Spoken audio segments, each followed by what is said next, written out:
Assalamualaikum semua. Hari ni saya di rumah mak mentua saya. Okey, hari ni bapa mentua saya nak ambil ubi kayu. Inilah ubi kayunya, besar-besar kan? Bapa mentua saya ni hobi dia sama je dengan saya, suka berkebun. Baru je. Makan dulu. Kena basuh dulu. Nak masak dulu. Suat. Tu ubi. Pokok ubi anak pergi samai ayah nak tak? Cepat. Tu tolong atuk atas.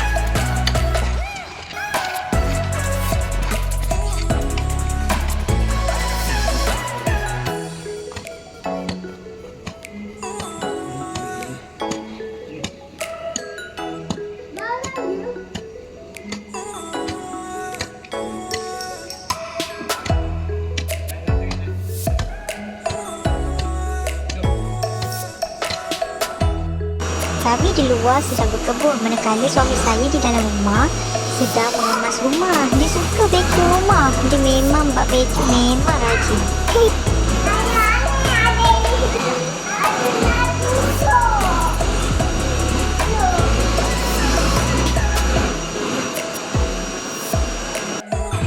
Selepas selesai, kami pun ingin pulang, tapi mak dan bapa mentua saya ada kirimkan ubi kayu untuk diberi kepada mak saya.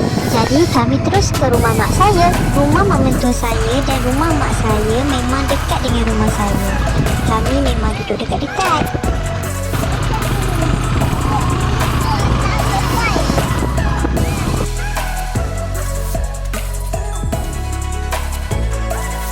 Selepas hantar, barang yang saya order pun telah sampai.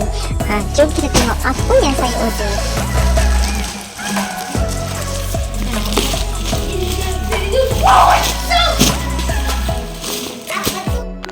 Ini dia, saya order baju tidur untuk anak-anak saya. Harga sepasang baju ni dalam RM10 lebih setahu saya.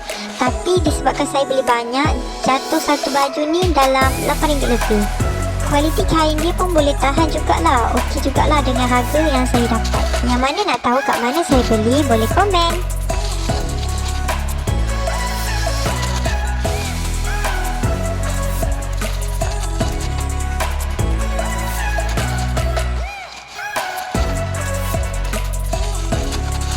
Baiklah semua, sampai di sini saja. Kita jumpa di next video. Assalamualaikum. Bye.